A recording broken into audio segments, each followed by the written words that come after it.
बंधु माने आजिर एही कार्यक्रम को आपण मानक स्वागत। आजिर एही कार्यक्रमटी धनुराशि व्यक्ति विशेष मानक पई बहुत गुरुत्वपूर्ण अटे। कारण आजिर एही वीडियो रे आमे माने जानिबा जे धनुराशि व्यक्ति विशेष मानक पई एही एप्रिल 2025 किपरि रहिबाको जाउछि। आजिर एही वीडियो रे आमे माने धनुराशि मासिक राशिफल उपरे आलोचना करिबा। धनुराशि व्यक्ति विशेष मानकर शिक्षा, स्वास्थ्य, प्रेम जीवन, वैवाहिक जीवन, भाग्य, क्यारियर एवं व्यापार वाणिज्यर स्थिति किपरि रहिबो एप्रिल 2025 रे से विषय रे विस्तार रूप रे आलोचना करिबा। नवग्रहंकर स्थिति मध्य देखिबा। नवग्रह केउ प्रकारर फल प्रदान करिबारे सक्षम हेबे। एहा सहित अशुभत्व प्रदान करुथिबा ग्रह मानक पई किछि विशेष प्रतिकार मध्य जानिबा। सेथिपाई आपणकर जदि धनुराशि होइथाय तो वीडियोटी को स्किप न करी शेष पर्यंत निश्चय देखंतु एवं वीडियोटी को लाइक करी चैनलटी को सब्सक्राइब करी दियंतु। कमेंट बॉक्स रे भक्ति एवं श्रद्धार सहित जय श्री जगन्नाथ निश्चय लिखंतु। तो बंधु माने आसंतु आरंभ करिबा आजिर एही कार्यक्रम को जहाकी जन्म राशि एवं चंद्र राशि उपरे आधारित अटे। तो राशि चक्रर 12 गोटी राशि मध्यरु नवम राशि हेउची धनुराशि एवं धनुराशिर अधिपति हेउचंती देवगुरु बृहस्पति। तो एप्रिल मास आरंभ रे आपणको कुंडलीर चतुर्थ भावरे विराजमान अछंती शनि, सूर्य, राहु, बुध एवं शुक्र। षष्ठ भावरे विराजमान अछंती देवगुरु बृहस्पति। सप्तम भावरे विराजमान अछंती मंगल एवं आपणकर दशम भावरे विराजमान अछंती केतु। तो सर्वप्रथमे आसंतु जानि नेबा आपणकर स्वास्थ्य किपरि रहिबो एही एप्रिल 2025 रे। तो कुंडलीर प्रथम भावटी होइथाय आपणक स्वास्थ्यर भाव, इम्यूनिटी सिस्टम रो भाव एवं आपणकर प्रथम भावर अधिपति हेउचंती देवगुरु बृहस्पति जे कि आपणकर षष्ठ भावरे विराजमान अछंती। तेबे बंधु माने कुंडली रे षष्ठ भावटी को भलो माना जाय न थाय कारण षष्ठ भावटी होइथाय रोग, ऋण एवं शत्रुर भाव। तो 10-11 मास हेबो गुरु आपणकर षष्ठ भावरे विराजमान अछंती कारण गुरु गोटे राशि रे 1 वर्ष पर्यंत रहिथांती। तो 15 मई को गुरु निजर राशि परिवर्तन करी आपणकर सप्तम भाव को चलन करिवे। तो जेबे ठारू गुरु आपणकर षष्ठ भावरे विराजमान अछंती आपणकर लिभर, डाइजेशन, गैस्ट्रिक एभली किछि समस्या निश्चित भावरे देखा देउथिबो। एही समय आपणकर मोटापण बढ़िबा भली समस्या मध्य देखा देउथिबो। इन्फेक्शन, एलर्जी भली मध्य समस्या देखा देउथिबो। तो बंधु माने आमे जदि एप्रिल मासर कथा कहिबा तो आपण जदि केउ आडे ट्रैवल करूछंती तो सेते बेले आपण बाहर खाइबा को संपूर्ण भावरे अवॉइड करंतु कारण आपणकर पंचम भावर अधिपति मंगल आपणकर अष्टम भावरे निचस्त होइजिबे। 5 एप्रिल परे मंगल आपणकर अष्टम भावरे निचस्त होइजिबे। तो जदि आपण बाहर को केउ आडे जाउछंती सेते बेले बाहरर खाद्य को आपण संपूर्ण भावरे अवॉइड करंतु। एहा व्यतीत माइग्रेन एवं मुंडबिंधा भली समस्या देखा देई पारे। सेथिपाई कोनोसी कथा को नेकी आपण अधिक चिंता करंतु नाही। तेबे 15 मई परे आपण निज स्वास्थ्य रे सुधार देखिबा को पाइबे। आपणक स्वास्थ्य रे जहा भी किछि समस्या थिला ताहा सब धीरे धीरे दूर होई जिवो। 15 मई पर्यंत आपणको निज स्वास्थ्य उपरे विशेष ध्यान रखिबा को हेबो।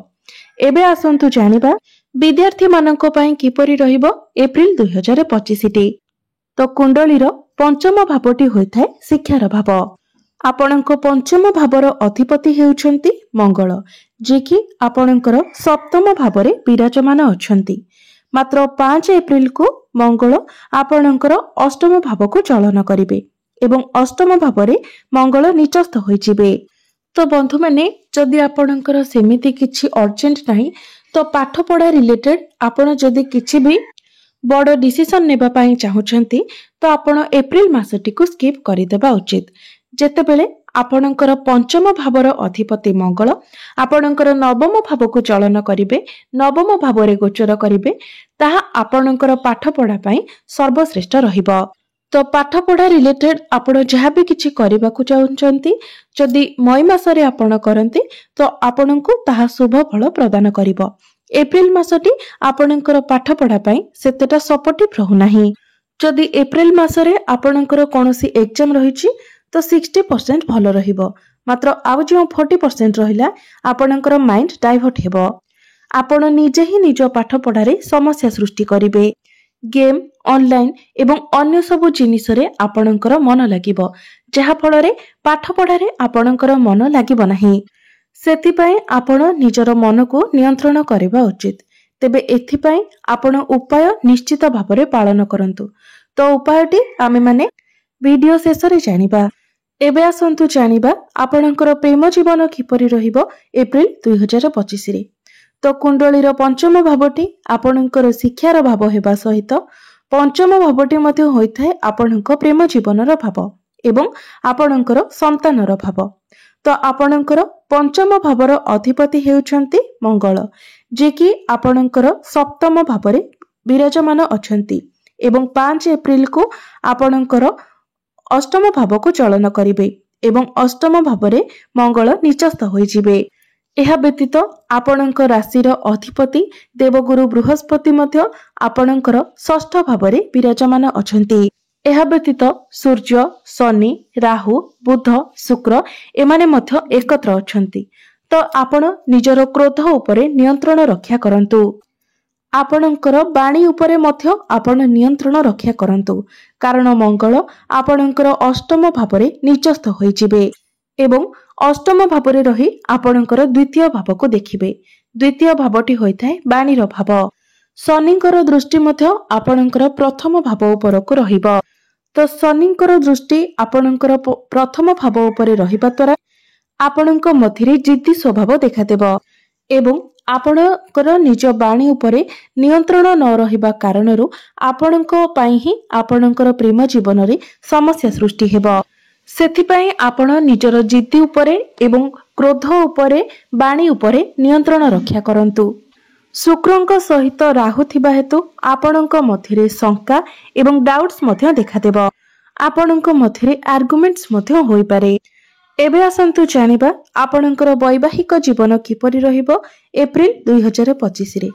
तो कुंडलीर सप्तम भावटी होइथाय आपणक वैवाहिक जीवनर भाव, आपणक जीवन साथीर भाव एवं आपणकर सप्तम भावर अधिपति हेउछंती बुध, जे कि आपणकर चतुर्थ भावरे केंद्र रे विराजमान अछंती।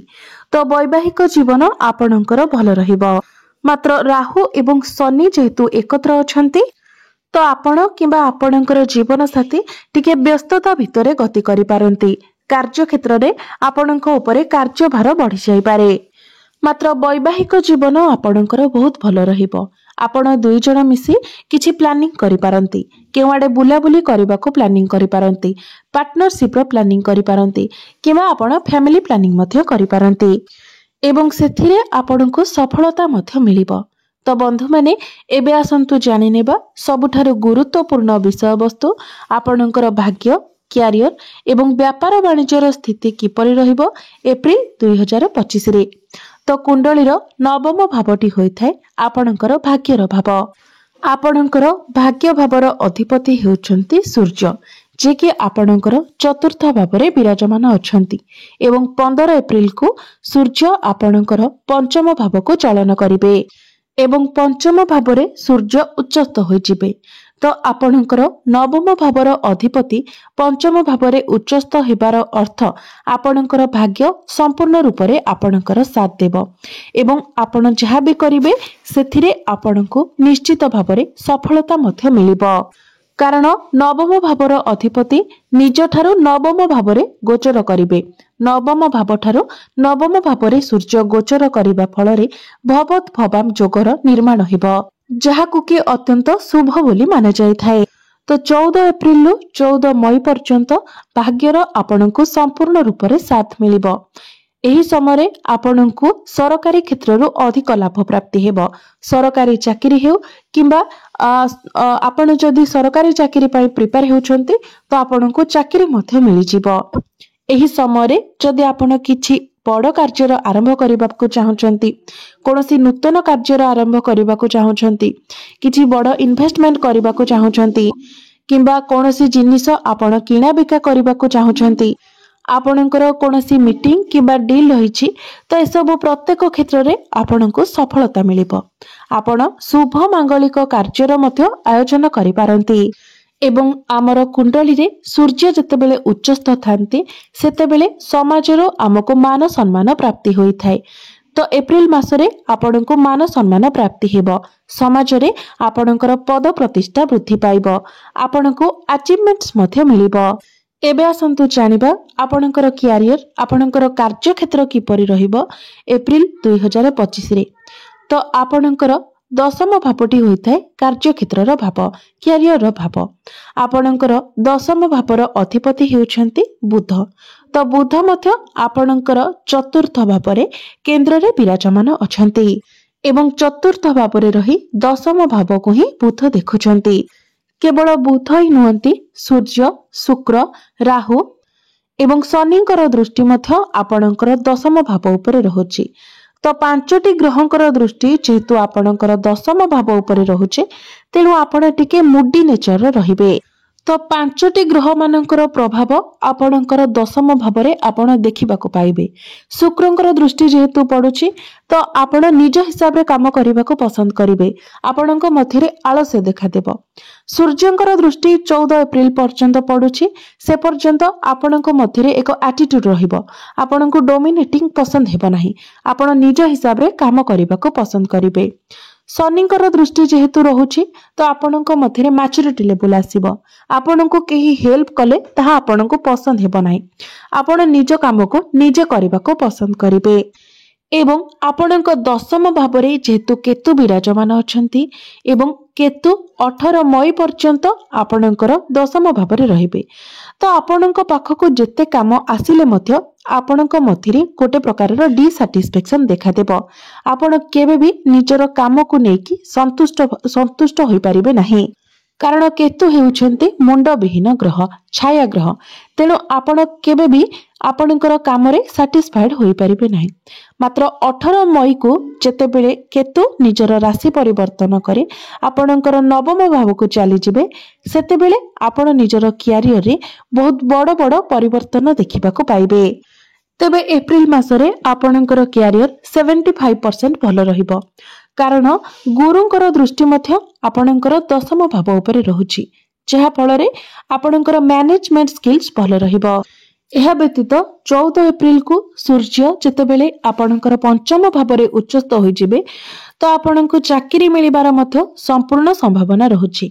सेथि पई आपण जदि चाकरी पई प्रस्तुत हेउछंती तो आपण निजर चेष्टा जारी रखंतु। बिजनेस रो कथा जदि कहिबा तो बिजनेस रे आपण किछि नुआ चिंता करि पारंती। बिजनेस रे आपण बड़ बड़ डिसीजन नै पारंती। कारण शुक्रंक सहित शनि मध्य विराजमान अछंती बुध मध्य विराजमान अछंती। एही एप्रिल मासरे आपण निजर बिजनेस को आगको बढ़ाइबा को चेष्टा करिवे। किछि नूतन कर्मचारी मध्य आपण निजर व्यवसाय रे रखिबे। तो बंधु माने एही एप्रिल मासरे आपण निजर व्यवसाय को ग्रोथ करबा को चेष्टा करिवे एवं व्यवसाय रे आपणकर ग्रोथ मध्य हेबो। तो एबे आसंतु जानि नेबा किछि प्रतिकार विषय जो प्रतिकार गुड़िक करबा द्वारा आपणकर समस्त अशुभत्व गुड़िक खंडन होई आपणको अधिक शुभत्व प्राप्ति होई पारिबो। तो प्रत्येक दिन आपण गुरुंकर बीज मंत्र 108 थर जप करंतु एवं मंगल जेहेतु एप्रिल मासरे आपणकर दुर्बल स्थिति रे रहिबे तो मंगलंकर प्रतिकार पई आपण प्रत्येक दिन मंगलंकर बीज मंत्र मध्य 108 थर जप करंतु। एहा सहित प्रत्येक दिन आपण हनुमान चालीसार पाठ करबा सहित प्रत्येक दिन उदित सूर्य को आपण तंबा पात्र रे जलाख्य अर्पण करंतु। निश्चित भावरे समस्त अशुभत्व गुड़िक खंडन होई आपणको अधिक शुभत्व प्राप्ति हेबो। आपणकर भाग्य रे उन्नति आसीबो। तो बंधु माने आपणकर जीवन मंगलमय हेउ एहा ही ईश्वरंक निकटरे मोर प्रार्थना।